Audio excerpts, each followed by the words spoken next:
غازی کی پوری نہ ہو سکی، لہذا اب قیامت تک کے لیے اب اس در پر جو بھی سوال لے کر آئے گا اللہ اس کی ہر حاجتوں کو پورا کر دے گا۔ بات عذاب ختم کیا میں نے، دو چار تقریب مسائل تھے اور اس کے بعد مجھے معلوم ہے کہ آپ صرف غازی کے علم کی زیارت کرنے کے لیے بہت کم سن تھے جناب عباس، بہت کم سن تھے۔ جناب زینب 22 سال بڑی تھی جناب عباس سے، آپ سوچیں۔ اچھا، جناب زینب نے صرف علی اکبر کو نہیں پالا ہے، جناب زینب نے صرف دور محمد کی پرورش نہیں کی، جناب زینب نے جناب قاسم کو بھی پالا ہے، جناب علی اکبر کو بھی پالا ہے، جناب محمد کو بھی پالا ہے، جناب عباس کو بھی پالا ہے، یعنی پوری کربلا کو پار کر کے زینب نے اپنے بھائی حسین کے حوالے کیا ہے۔ بھیا یہ بہن زینب کا تحفہ ہے، اسے قبول کر لو، یہ کربلا کے لیے فرمایا۔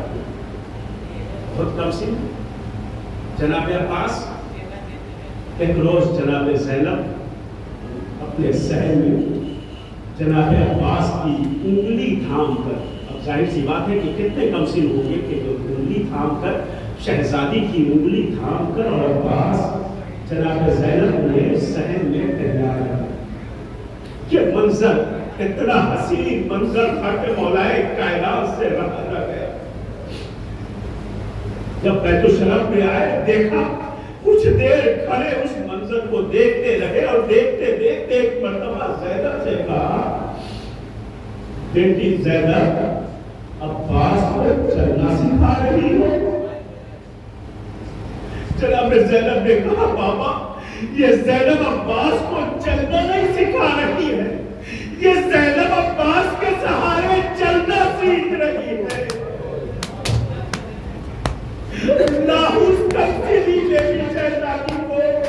کتنا اعتبار تھا، اور بالکل اسی سے ملتا جلتا ایک واقعہ اور مجھے ملتا ہے۔ جب 47 ہجری میں مولائے کائنات کی شہادت واقع ہو گئی اور 21 رمضان کو علی شہید ہو گئے، لیکن شہادت کے بعد پہلا عید جو آیا ہے، پہلی عید جو آئی ہے، امام حسن نے اپنے دوست پر بابا کی ردا ڈالی، سر پر بابا کا امامہ رکھا، بابا کی نالین پہنی، اور پہننے کے بعد جناب زینب کے گھر میں آئے، اور آنے کے بعد کہا، بہن زینب یہ بتاؤ کہ تمہارا کون لگتا ہوں؟ جناب زینب نے کہا، آ جائے میرے بھیا حسن، یہ کیسا سوال ہے؟ کہا، آج بابا نہیں آ سکے ہیں اس لیے کہ بابا 21 رمضان کو شہید ہو گئے۔ بابا تو نہیں آئے ہیں، لیکن بابا کا امامہ، بابا کی رضا، بابا کی نالین میں تمہارے گھر میں عید کے دن آیا ہوں، آج مجھ سے کچھ مانگو، یہ حسن تمہیں عطا کرے۔ جناب زینب نے کہا، بھیا آپ نے دیکھا ہے زینب نے کبھی کچھ مانگا نہیں ہے۔ امام حسن نے بہت اصرار کیا، بہن تمہیں مانگنا پڑے گا، اس لیے کہ آج میں پہلی مرتبہ عید کے دن تمہارے گھر آیا ہوں، لہذا تم مجھ سے مانگو۔ بہت اصرار کرنے کے بعد سنیں گے عزیزانو جناب زینب نے کیا مانگا ہے۔ بہت اصرار کرنے کے بعد ایک مرتبہ زینب نے کہا، بھیا اگر دینا ہی چاہتے ہو تو ایک بات میری مان لو۔ کہا، بہن کون سی بات؟ کہا، اگر ہو سکے تو میرے غازی عباس کے سر پر اور بابا کا بابا ڈال کر میرے صحن میں چلا دو، اس لیے کہ عباس جب چلتا ہے میرے بابا کی یاد مجھے آتی ہے۔ عباس ہوں بہو اور میرے بابا کی شبیہ ہے۔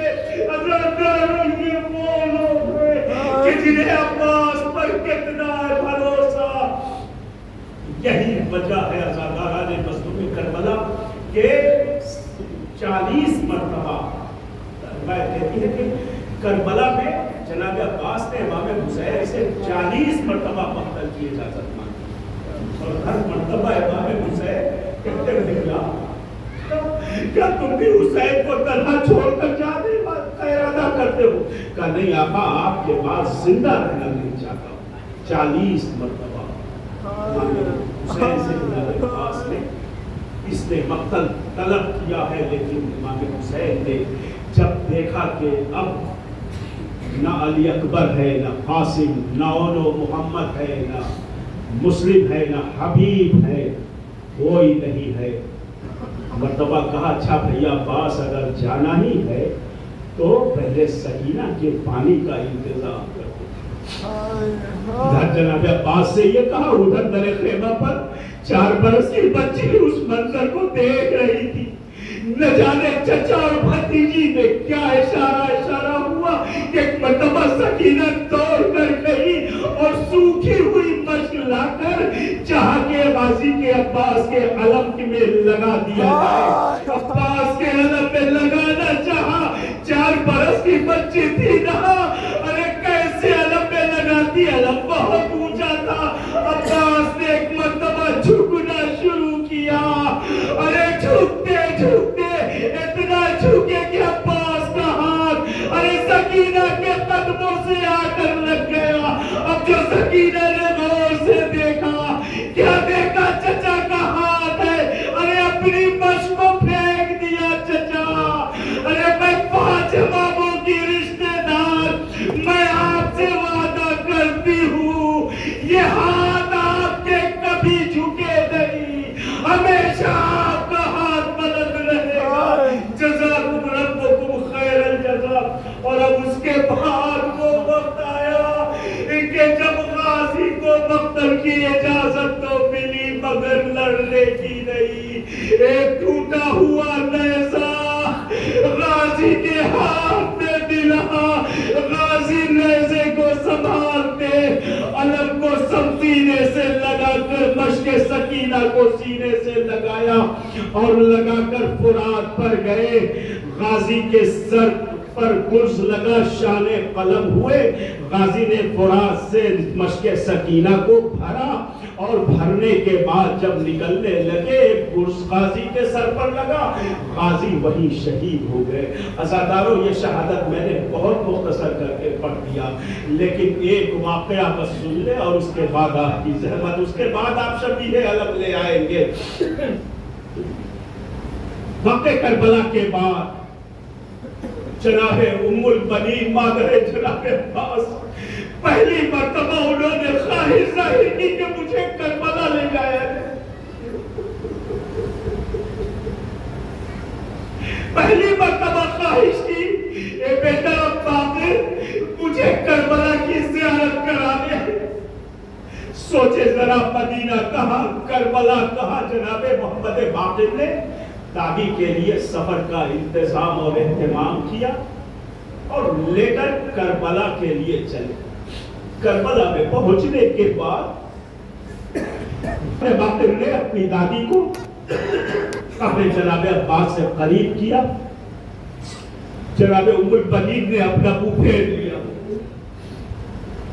بیٹا میں کربلا عباس کی قبر دیکھنے نہیں آئی، مجھے حسین کے روزے پڑھنے تھے. امام محمد باقر کانپنے لگے، چونکہ اتنی عمر ہو چکی تھی بی بی کی کہ آنکھوں کی بصارت ختم ہو گئی تھی. جناب محمد باقر اپنی جد ماجدہ کو لے کر قبر حسین کی طرف بڑھے. ابھی کچھ دور بڑھے تھے کہ قبر حسین سے آواز آئی، اماں پہلے غازی عباس کو رو پھر میرے پاس آ. یہ سن رہا تھا کہ پھر ایک مرتبہ وہ بی بی قبر عباس کی طرف پلٹی. جناب محمد باقر نے اپنی جد ماجدہ کی انگلی تھامی، چونکہ نابینا ہو چکی تھی، لے کر قبر جناب عباس پر پہنچی اور پہنچنے کے بعد قبر عباس پر بٹھا دیا اور جناب ام البنین کا ہاتھ قبر جناب عباس پر رکھ دیا. کہا بی بی دادی یہی آپ کے لال عباس کی قبر ہے. مرتبہ وہ نابینا ہو چکی تھی، ایک مرتبہ قبروں کو سہلانے لگی. قبروں کو سہلاتے کہتی ہے بیٹا باقر ارے یہ تو میرے اصغر کی قبر ہے. قبر اتنی چھوٹی تھی